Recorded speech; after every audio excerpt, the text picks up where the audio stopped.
warahmatullahi wabarakatuh. Alhamdulillahilladzi arsala rasulahu bil huda wa dinil haqq liyudhhirahu 'ala dini kullihi walau karihal musyrikun. Asyhadu an la ilaha illallah wa asyhadu anna Muhammadan abduhu wa rasuluh. Allahumma salli ala Muhammad wa ala alihi wa ashabihi wa man tabi'ahum bi isanin ila yaumiddin, amma ba'd. Bapak, ibu-ibu, para saudara Muslimi pengawasan malam seton ya Masjid Fathur Rahman rahimani wa rahimakumullah. Alhamdulillah, syukur kita wonten ngarsanipun Allah pilih kita saged istiqomah ngawontenaken pengajian rutin ya ba'da salat Isya saben malam seton. Insyaallah menika kangge ngecas ilmu, kangge pados tambahan seserepan babagan agami ingkang tundhonipun mangke saged kita amalaken wonten ing salebetipun gesang saben dintenipun. Insyaallah ilmune tambah, amale tambah, ganjarane ya tambah. Nek umpama mati siap nggih? Siap. Bendina ditambahi ilmune nggih. Dimanapun kapanpun kita harus siap. Bapak Ibu jamaah rahimakumullah, kula ngemutaken menika Jumat terakhir wulan Jumadil Akhir. Tanggal mboten klentu niki sudah masuk tanggal 29. Ya. Jumadil Akhir. Artinya lusa kita sudah memasuki bulan Rajab. Ya. Ada satu doa ya, ingkang berdasar saking hadis. Sanajan hadisnya dhaif. Ya. Tapi karena isinya substansinya bagus, boleh diamalkan, tapi jangan menyandarkan saking hadis, karena untuk hujah tidak boleh. Hadis dhaif tidak boleh untuk hujah, untuk sandaran, ya, untuk landasan, tetapi boleh diamalkan. Karena hadis dhaif niku patut diduga bukan dari Kanjeng Nabi, ngoten lho. Sanajan hadis yang patut diduga bukan dari Kanjeng Nabi, karena ada beberapa hal yang apakah sanatipun, apa perawinya, ya, atau matanya berubah, sikoh tidaknya, dan lain sebagainya, ada permasalahan menikah. Ada doa, ya, doa ini pun Allah barik lana fi rojaba wa sya'bana wa balikna Ramadan. Apal nggih? Allahumma barik lana fi rojaba wa sya'bana wa balikna Ramadan. Duh Gusti Allah, panjenengan paring rahmat dumateng kawula wonten ing wulan Rajab lan Sya'ban. Lan nyuwun supados mangke panjenengan dumugiaken kula ngantos wulan Ramadan. Ternyata ulama utawi salafi nggih, orang-orang salafi, orang napa maksudipun orang-orang dulu nggih. Jangan terus sing salafi wong salafi niku kaya dhisik ya, bukan nggih. Ngaten maksud kula dulu orang-orang salaf menyambut Ramadan niku dimulai sejak bulan Rajab. Betul Pak, Bu nggih. Jadi menyambut kedatangan Ramadan itu sudah dimulai sejak bulan Rajab. Sehingga para ulama rumiyin ada yang memberikan satu julukan ya, pilih Rajaba niku syahrul istighfar. Sya'ban niku syahrul salatu ala nabi. Lajeng Ramadan niku syahrul Quran. Jadi bulan Rajab niku bulan istighfar, bulan Sya'ban niku bulan bersolawat dumateng Kanjeng Nabi, lajeng Ramadan niku syahrul Quran, bulan Al-Quran. Ngaten. Ya niku ada ulama ingkang ngendika kados mekaten, sehingga monggo nika kita amalaken nggih dalam wujud keseharian untuk menyambut Ramadan ingkang badhe datang. Setidaknya nggih kula hanya ngajak nggih ingkang boten kulinten poso Senin Kemis mulai Rajab monggo. Mulai Senin ngajeng kita sudah mulai puasa Senin Kemis. Senin Kemis. Jadi saged 8 kali salat nama puasa Senin Kemis ditambah yaumul bid. Nek umpama dereng saged yaumul bid, bulan Sya'bannya ditambahi dengan yaumul bid. Jadi kita warming up rumiyin, Pak. Saat pun Ramadan yang nanti gaspol, Rajab sudah mulai puasa sunnah sing dereng nate nggih Senin Kemis. Makanya bulan Sya'ban ditambahi dengan yaumul bid. Insyaallah makin memasuki bulan Ramadan sudah ready. Nggih, ora do masuk angin.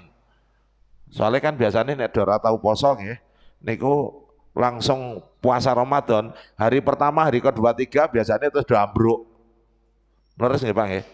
Do masuk angin, do muntah-muntah, do wetenge lara, nggih, kurang turu sisan nggih. Padahal gur nambahi waktu untuk taraweh kalian nambahi mangsak sadurunge sahur, tapi ternyata terus do ambruk. Napa? Karena tidak mengadakan pemanasan. Ya, terus makanya Ramadan full, terus makanya ada cooling down dengan puasa Syawal, cooling down. Jadi Islam niku indah sangat nggih ngatur wonten salebetipun gesang kita saben dintenipun. Jamaah rahimakumullah, kalau hanya ngemutaken kemawon ning kula mboten niki nggih napa materinya bukan menika. Kula nglajengaken satunggal wulan kepengker. Santen sing kalingan mboten, Pak? Enten sing kalingan mboten? Kula kalau wulan kepengker ngisi napa, Pak? Halo? Ngantuk kalau ben. Ngantuk ya. Surat Al-Ahqaf ayat 15 terkait dengan usia 40 tahun. Saya kemutan mboten? Halo? Nah, jenengan kan termasuk kena penyakit nicing nih wanci. Ngrungokke tok bar niku lali. Perlu untuk nikang nih siang dicatat nek perlu. Di garis tebal ngoten nggih. Nek nggawa Qur'ane dibunderi. Mana-mana Quran kula jaman kula jek SMA niku ndek Quran pertama urek-urekan tok isine, Pak. Ya, ora kalah kalian piantun LDI. Piantun LDI nek ngaji kan diurek-urek ini kok. Qur'ane diurek-urek tulisi coret, terjemahane ngaten. Kula nggih ngaten tok ilmu pengetahuan nih tentang bintang-bintang tenan apa urek-urek Quran kula. Nggih, tentang surat Al-Ahqaf terkait usia 40 tahun. Ya. Engkang tundhonipun di usia 40 tahun harus bersyukur bagi yang sudah menemukan jati diri. Kita sudah menjadi umat Islam yang sebenar-benarnya. Wis nindakake salat, wis poso, wis zakat, pun infak, pun pokoknya nindakake semampu kita tentang permasalahan agama Islam. Diwujudkan dengan memperbanyak doa. Karena di dalam surat Al-Ahqaf ini ada doa Rabbi auzi'ni an ashkura ni'matakallati an'amta alayya wa ala walidayya wa an a'malan shalihan tardahu wa aslih li fi dzurriyyati inni tubtu ilaik wa inni minal muslimin. Ya. Nek kita tansah minta kebejian, tansah tasyakur ditambah membaca doa menika Allah menjamin di ayat yang ke-16. Ya, ulaikal ladzina nataqabbala. Ya. Yang mereka itu sing mangke badhe dipun kabulaken ya. Tumindak becikipun dari yang bersangkutan tasyakuripun badhe dipun tampi kalian Gusti Allah.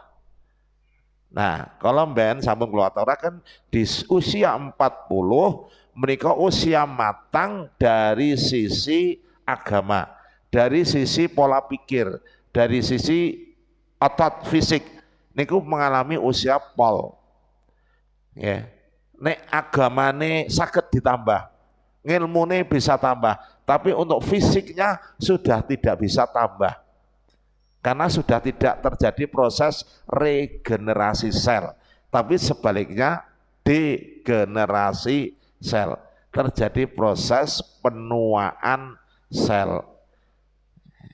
Sehingga yang di sisi kiri grafik kiri ya, dari usia balik ke usia 40 niki mungkin di sini jarang sakit nih. Usia balik kan 15 Pak nggih. 15 sampai 40 tahun niki jarang sakit. Nggih. Beda kali 40 tahun menuju 65, saya usia sampai mati nggih. Niku 40 sampai 65 iku sini wong pasien teng budi-budi sing paling akeh teng mriki niki. Nggih. Mulai dari ubun-ubun sampai delamaan sikil mulai muncul Pak di sini penyakit-penyakit menika. Nah, pramila wonten kesempatan dalu menika kula naming ngemotaken nambahi. Monggo usia boleh bertambah tua. Tetapi pripun kita jaga ketuaan kita menika dalam kondisi tetap sehat. Dalam posisi tetap sehat. Boleh usia tambah, boleh sel berdegenerasi. Tetapi monggo di dalam ketuaan kita jaga tetap kondisi fisik kita dalam kondisi yang optimal. Nah, langkah pertama kalau ini sampun kula aturaken inggih menika dengan cara preventif, satu cek tensi, satu cek gula, terus cek kolesterol. 3 menika. Ya. Bapak-bapak, ibu-ibu sing usianya 40 tahun ke atas mulai rutin untuk periksa menika. Karena menapa? Di dalam proses degenerasi sel, proses penuaan akan terjadi di sistem menika. Tensinya sudah akan tidak sebagaimana di grafik 15 sampai 40 tahun. Niku pasti ajek, Pak. Ajek, tapi di sini mulai tensinya mumbul. Ya. Ora turu sithik mumbul, kesel sithik mumbul, gajine telat mumbul, dan seterusnya. Niki di sisi menika. Beda kali menika, Pak. Karena sudah terjadi proses penuaan. Penuaan menika menjadi pembuluh darah, salah satu contohnya pembuluh darahnya menjadi kaku. Ya. Kalau kaku, tekanan niku semakin jenenge nyun sewu Pak, pipone mboten elastis, utawi nek panjenengan nyebul pentil Pak, pentilnya sudah keras, jadi nyebule utawi ngompone kan kudu gede kan melendungke pentil menika. Nah niku jek anu namung set mampu melendung, ngoten lho Pak. Pelendungane utawi pentil itu sudah melendung dewe. Tapi karena kalau sudah kaku niku nambahi tenaga untuk memompa sehingga tensinya menjadi naik.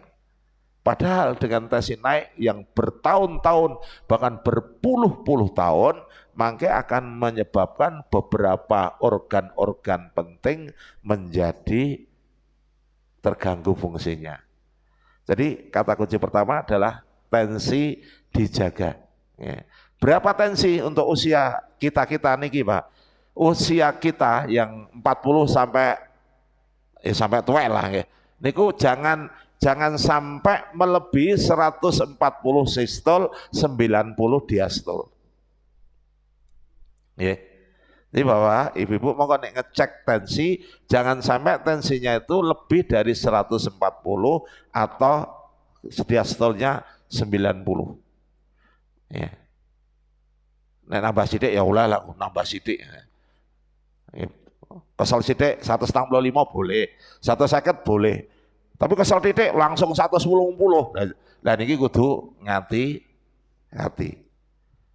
Karena tensi menika Bapak Ibu niku menandakan karena tensi itu kan berasal dari tekanan jantung, Pak. Jadi yang namanya tensi menika berasal dari tekanan jantung nalika ngompo. Set sistol diastol, sistol diastol 120 80. Jadi perbedaan 40 mm Hg darah niku keluar dari jantung untuk dialirkan ke seluruh tubuh. Sehingga kalau fungsinya ini bagus, komponya masih bagus, tensinya tidak mengalami gangguan, insya Allah darah masih bisa dialirkan melalui pembuluh darah yang panjangnya 2 kali keliling bumi.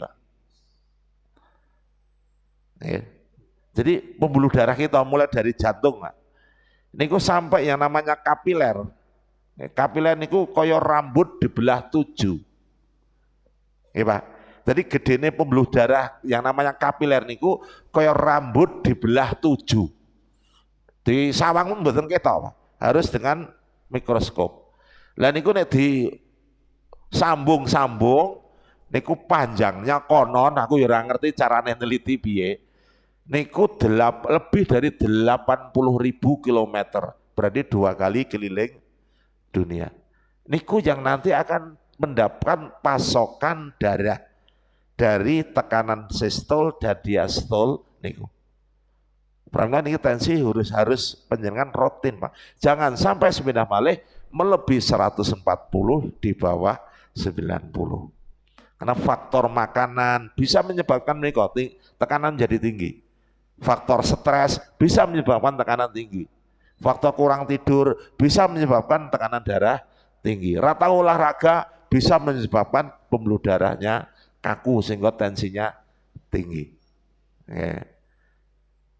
Pramila monggo Pak niki ingkang jangan. Makanya setiap saat panjenengan kontrol tensi, maka ada kenaikan sidik sudah mulai dilakukan terapi. Jangan sampai tensinya naik. Cetha nggih Pak nggih. Karena dengan tensi tinggi Pak, contoh ngeten. Jantung misalnya pun. Dengan tekanan yang tinggi, walaupun jantung niku sebagai sumber tensi. Kalau nanti darah yang masuk ke jantung niku banyak dan harus dilakukan tekanan dengan tekanan yang sangat tinggi di luar kebiasaan, artinya memberi beban jantung yang berlebih. Kalau beban jantung itu berlebih, kerjanya dia menjadi berlebihan. Akhirnya otot jantungnya menjadi membesar. Kalau membesar niku disebut dengan hipertrofi daripada otot jantung. Nanti disebut dengan kardiomegali. Kalau itu bagi seorang olahragawan tasih dalam kondisi normal. Tetapi andai kata nanti besarnya otot jantung menika menyebabkan kelelahan otot jantung, maka akan terjadi kongestif. Kongestif niku pembengkakan. Kalau jantung niku membengkak, niku pun piyantune ketok Pak, melaku pun memenggeh-menggeh. Saremen telentang mboten kuat, kudu piyambakipun harus dalam posisi setengah duduk. Mulai nanti bengkak kakinya, bengkak raine bengep, dan lain sebagainya. Niki kalau dari sisi satu organ yang mendapatkan beban tensi terlalu tinggi. Kalau nanti di ginjal, pembuluh darah yang ke ginjal menjadi kaku, darah yang disemprotkan ke ginjal untuk disaring menjadi berkurang. Kalau berkurang, niku bisa nanti nopo di glomerulus sesiraipun, di sel-sel untuk sistem penyaringan ginjal, niku juga akan rusak. Kalau rusak, sistem penyaringannya menjadi gagal. Kalau saringan ini pun gagal, kalau itu luas sifatnya di ginjal, akan terjadi gagal ginjal.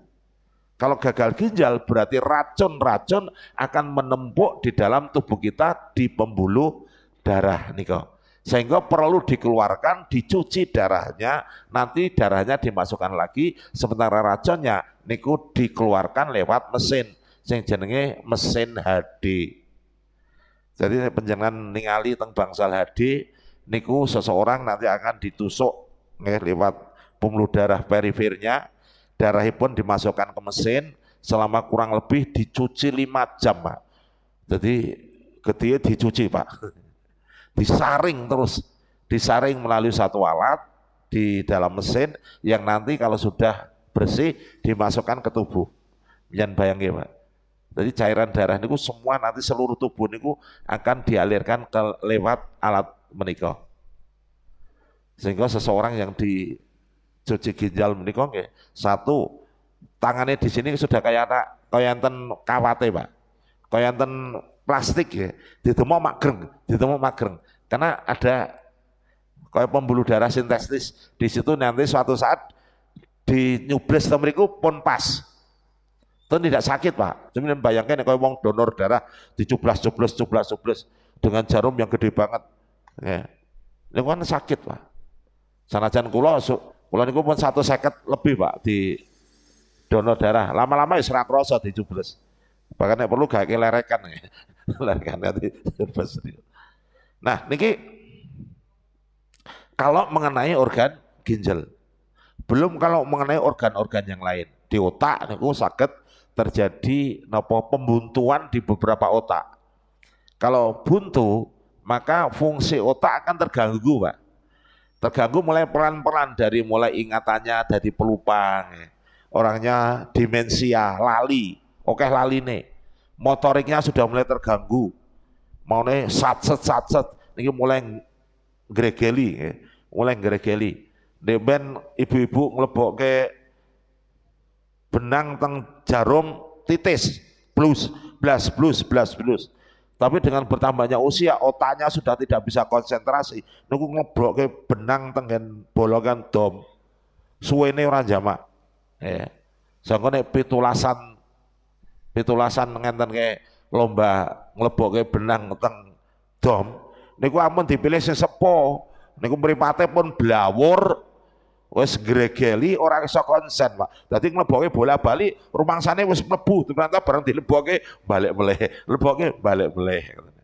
Niku. Terus sekali lagi itu karena fungsi otaknya sudah mengalami apa yang disebut dengan atrofi daripada otak.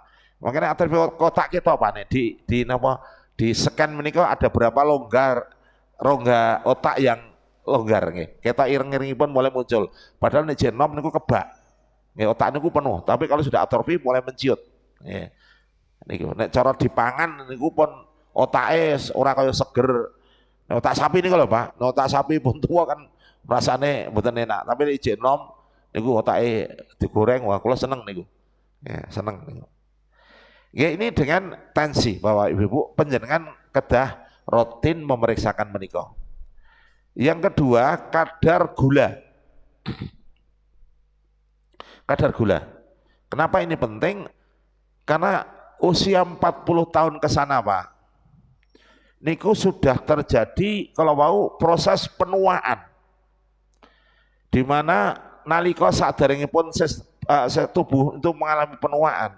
Pankreas sebagai pusat pembentukan insulin yang nanti tugasipun insulin menika memecah gula, ya, sing dipecah menjadi energi.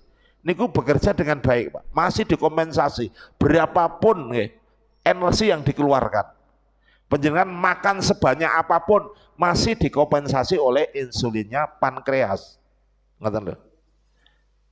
Tapi begitu mengasihi 40 tahun ke sana, sel pankreas juga sudah mulai tua, Pak.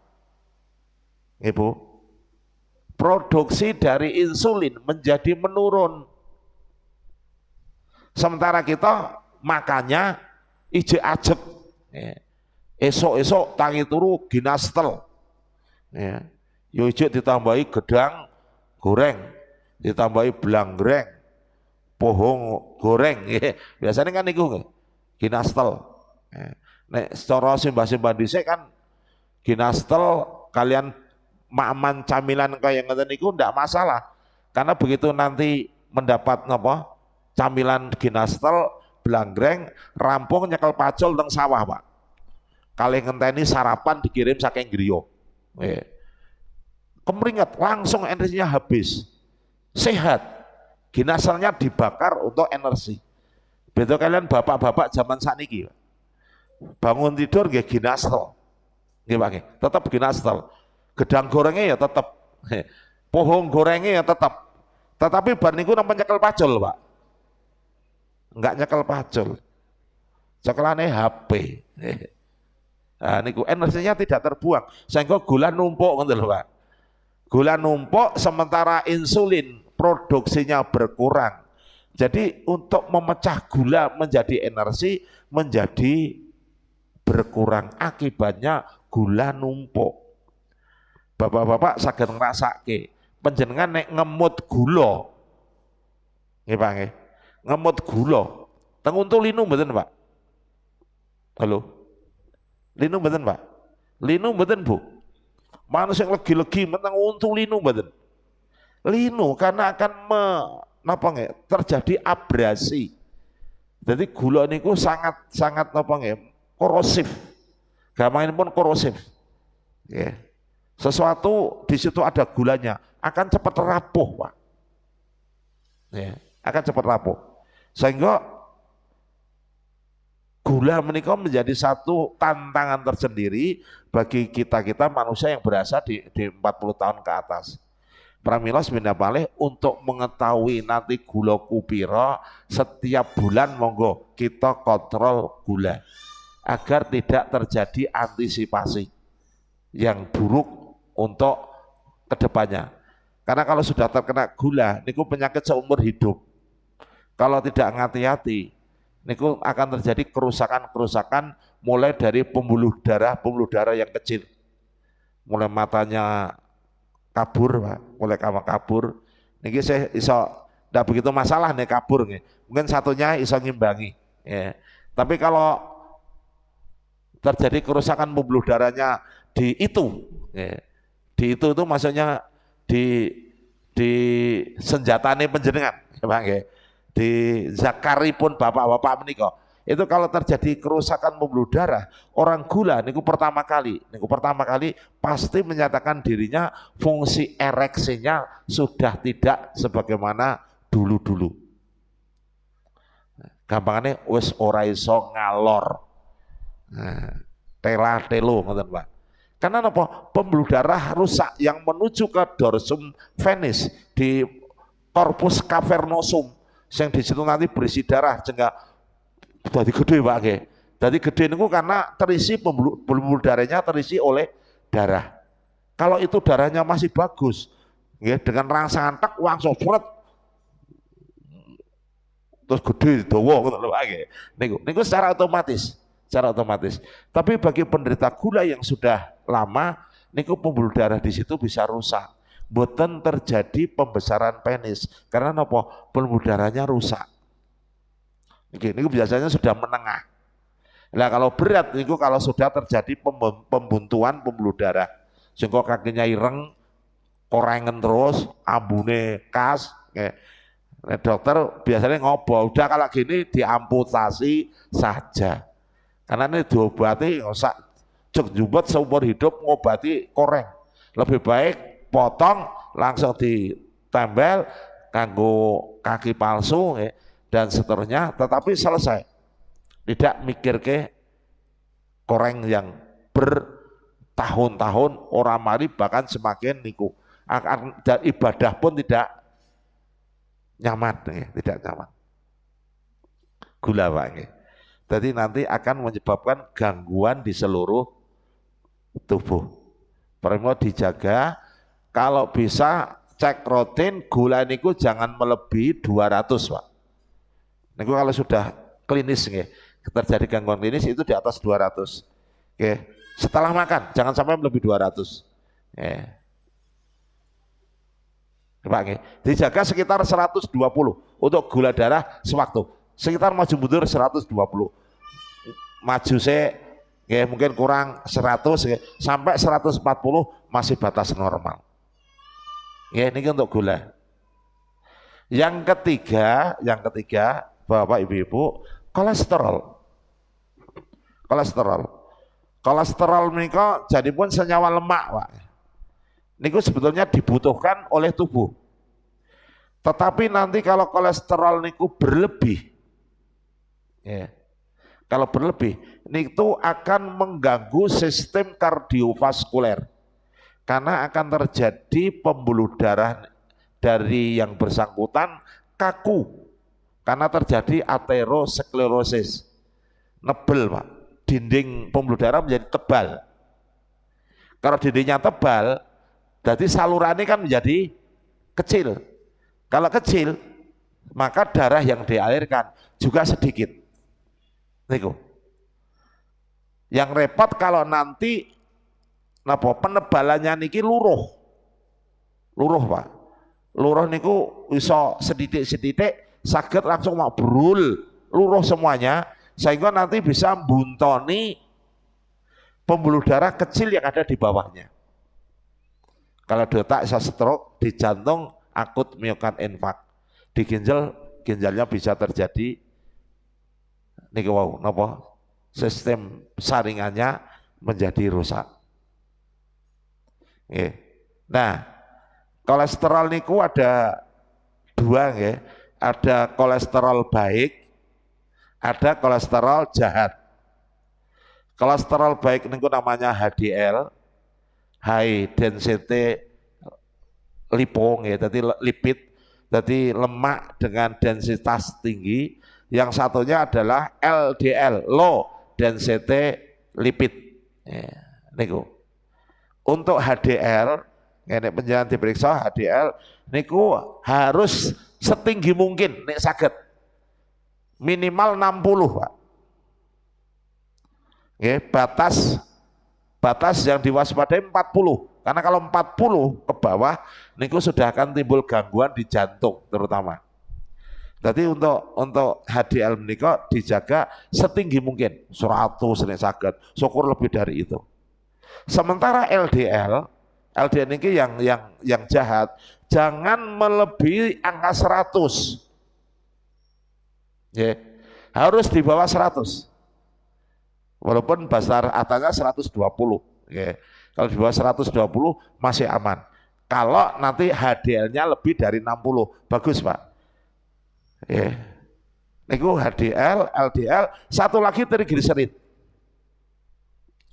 Trigliserid ini juga salah satu macam lemak yang nanti juga menyebabkan akan terjadi sampah-sampah yang nempel di dinding-dinding pembuluh darah kalau itu terlalu tinggi.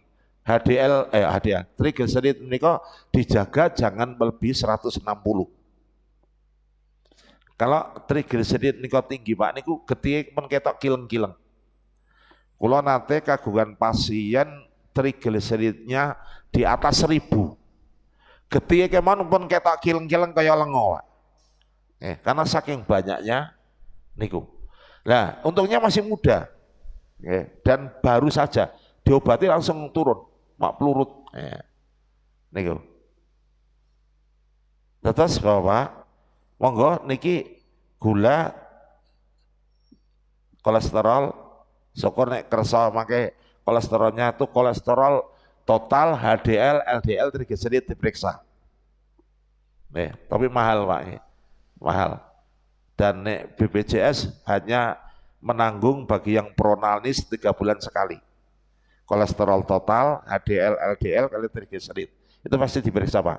Jadi menjenengan peserta BPJS ikut program pronalis 3 bulan akan diperiksa menikah. Gula diperiksa, kolesterol total, HDL, LDL, lajeng trigliserid. Dan ini menjadi prasyarat bagi petugas-petugas pemilu yang akan datang, Pak. Jadi BPS, KPPS, PPK, ya, sampai nanti petugas yang ada di KPU harus menunjukkan ya, hasil daripada lab tensi dari sarana kesehatan, biasanya puskesmas. Karena yang pemilu kemarin ini kan yang meninggal 700-an Pak. Petugas PPS yang meninggal 700-an. Karena tidak ada screening sebagaimana yang sekarang. Sampai ini kan jadi screening tensinya.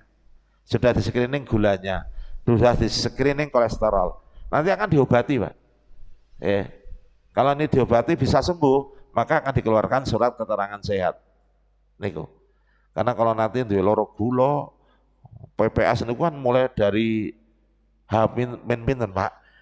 Niku terus kerja terus, apalagi ketuanya sampai PPK, walah niku pun siap-siap. Apalagi kalau terjadi kecurangan-kecurangan, niku sudah nopo itu sudah berhadapan dengan nyawa. Kalau kader-kadernya ora trimo niku dari nopo petugas di KPU niku menjadi sorotan karena kemarin disinyalir ada kecurangan yang masif. Nah, Bapak Ibu, sudah malih terus monggo usia kalau sudah 40 tahun ke atas, tensi diperiksa, kolesterol rutin diperiksa, gula diperiksa, syukur mungkin dengan trigliseridnya juga diperiksa. Insya Allah dengan mengetahui secara rutin nilai-nilai ini pun hasil lab menika akan menentukan kesehatan panjenengan ke depannya. Ya.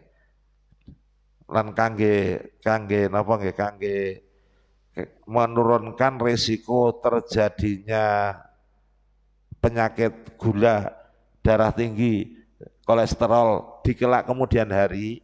Nek panjenengan arep besanan Pak, ya ora enak eleke. Takon-takon ngoten lho Pak. Kolesterolan panjenengan berapa? Tensi panjenengan piro? Gulane panjenengan normal napa mboten? Karena nek panjenengan ndek lara darah tinggi, besan panjenengan ndek lara darah tinggi, mesake putu panjenengan mangke. Nggih. Mesake putu jenengan. Nek calon mantu mungkin dereng usianya aja 20 tahun Pak, belum kelihatan di lara gula, belum kelihatan di lara darah tinggi, kolesterol tinggi belum kelihatan. Tetapi kalau besan penjenengan itu setidaknya kita sudah menjaga. Kira-kira iki kok nanti putuku nek lahir 50 tahun yang akan datang akan timbul permasalahan kesehatan. Ya nek iso dihindari. Tapi nek jenenge wis cinta nggih Pak nggih. Cinta niku tai kucing rasa ya tai kucing Pak. Ngaten nggih Pak nggih, sudah setengah 9 lebih nampak yang kulaturaken intinipun di usia 40 tahun ke atas nuhoni dawuhipun Gusti Allah kalau wau monggo untuk tasyakur kita menyukuri umur kita sudah 40 tahun ke atas, di samping kita ngamalaken doa Robi Auzi'ni menika ugi monggo kita secara rutin memeriksakan jasmani kita supados dalam kondisi yang awet. Ya. Awet tua apa awet nom? Awet tua nggih, awet tua. Tetap dalam kondisi yang sehat, ijek kuat gowes, ijek kuat melaku jogging, ijek kuat napa Pak? Renang nggih. Ning aja kuat bal-balan lho Pak.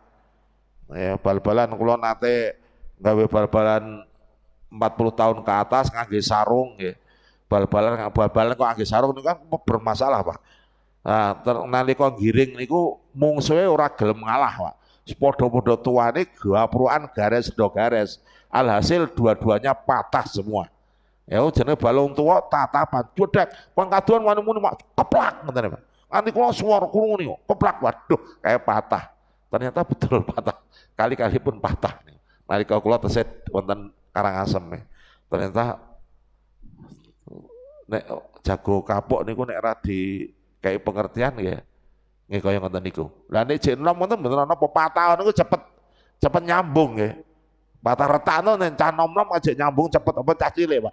Cah cilik niku ditokne mawon tek blebet pun ora usah nganggo ilmu sangal putung niku pun langsung nyambung dhewe. Ya kaya wit niku wit ceklek. Nek tua nyambungnya angel, Pak. Telu-tuwe pun mboten enten nggih. Tutuwe mboten. Tapi kalau nom klek ngoten. Niku tek lah memang sendeke ngoten pun nyambung dengan sendirinya. Kalau kita ngeten salajengipun monggo nek badhe diskusi babagan napa ingkang kula aturaken. Kalau saya stop niku janipun iki kesel, Pak. Subuh ngisi pengajian terus wau jam 09.00 teng pengadilan kantornya Pak Muhammad Ihsan terus khotbah Jumat lho niki 4 kali ngomong nganti suara nganti serak nih. Nyuwun pangapunten. Wekdal kula wangsulaken monggo nek badhe diskusi. Assalamualaikum warahmatullahi wabarakatuh. Waalaikumsalam warahmatullahi wabarakatuh. Nggih, Ustaz Dr. Guntur yang kami hormati, alhamdulillahirabbil. Beliau sudah menyampaikan materinya luar biasa, masya Allah. Kita semuanya dan tidak ada satupun yang sia-sia, semuanya manfaat. Nih, terutama tadi disampaikan orang ataupun kita yang sudah berumur 40 tahun ke atas itu kita harus waspada dan betul-betul kita hati-hati. Monggo, mungkin ada yang perlu disampaikan, monggo. Tanyakan ya.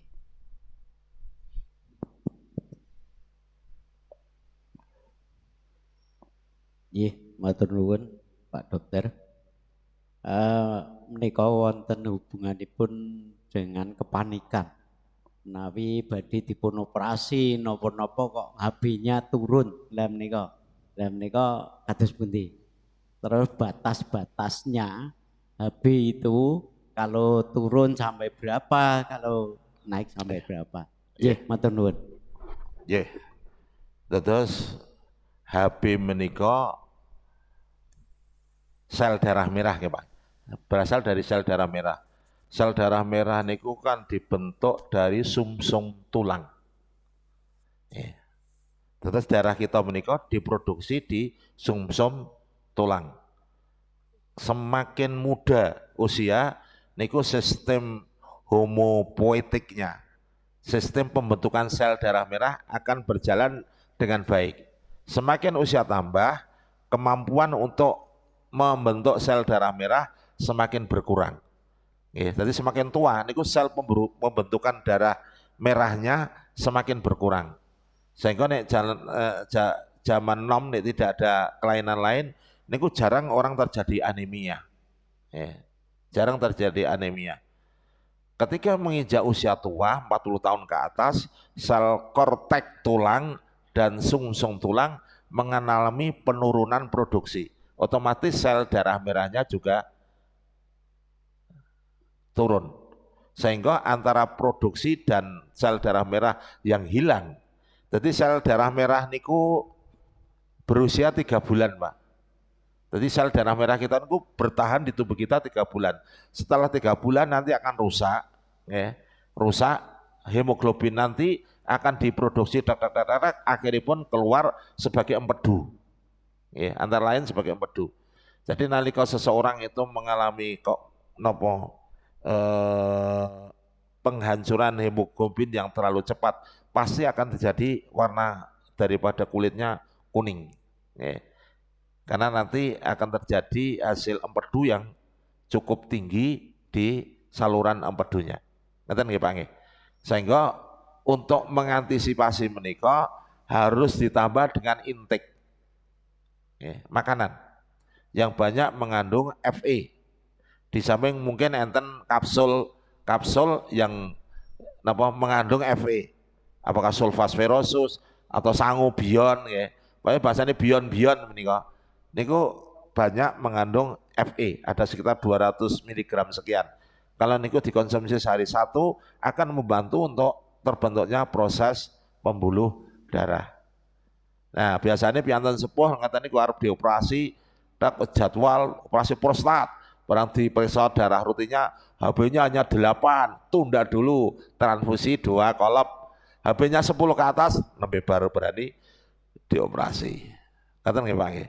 Itu karena sekali lagi kenapa diperiksa kok rutin menurun, karena niku wau kemampuan produksi daripada sel darah merah menika turun dibandingkan masa-masa yang lalu, sehingga antara kehancuran sel darah merah dengan produksinya tidak imbang. Akibatnya tubuh mengalami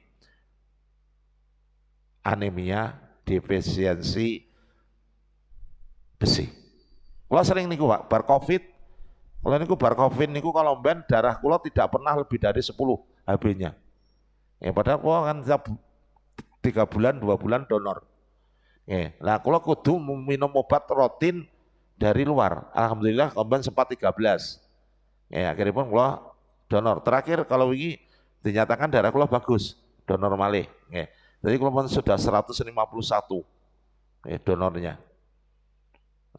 Niku dadekke siji Pak. 150 siji kali ping 350 cc. Niku pun pinten liter Pak. Iso ngutak nggo adus getih. Adus getih. Ngaten nggih Pak nggih. Wonten malih?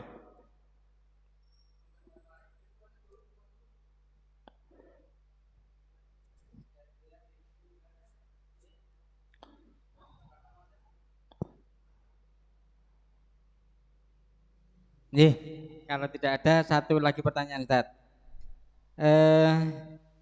Manfaat donor darah itu bagaimana untuk baik untuk dirinya sendiri, kalau untuk orang lain jelas itu memang membantu kita, setetes darah itu membantu nyawa orang lain. Tetapi untuk bagi si pendonor itu sejauh mana manfaatnya? Ngaten. Nggih. Yang jelas nek donor secara yang untuk yang bersangkutan. Satu, niku kan dicek kesehatannya. Dicek teman sini kan ngerti, HB ini ngerti kan dicek niku. Itu yang pertama. Yang kedua dengan diambilkan darah dari yang bersangkutan. Niku efeknya nanti kayak habis seseorang dibekam, Pak. Kalau orang donor niku terus handing, Pak, Pak. Mau ini pegel-pegel dadi hilang. Mau nggak sira kula mumat kenceng, gulu kula kenceng. Niku berarti saya waktunya untuk donor. Begitu mapan dicukuk tetek rampung langsung hilang, Pak. Niku jadi salah satu diantaranya adalah untuk menghilangkan faktor niku wow. Apakah niki psikologis atau faktor napa istilahnya aku urung donor ya. Itu menyebabkan seperti itu. Nek kaya kepenjenengan waktune salat kok urung salat, kan nggih gelisah nggih, Pak. Jadi kaya ada efek X ngoten nggih. Nggih kaya ngoten niku. Jadi untuk kita niku insyaallah donor menjadi seperti terapi fisioterapi. Sebagai fisioterapi tubuh kita akan lebih seger. Dan itu akan memacu ya, sistem niku wow, sistem terbentuknya pembuluh darah baru. Ya. Kalau seseorang diambil, tubuh akan bereaksi. Sehingga produksi daripada HB itu akan lebih lancar. Sehingga sistem hemopoietiknya akan lebih bagus dibandingkan dengan orang yang tidak melakukan donor darah. Dan yang kesekian itu adalah ibadah. Karena khairukum, khairukum yang terbaik di antara kamu adalah khairun nas anfa'uhum linnas. Kan ngoten.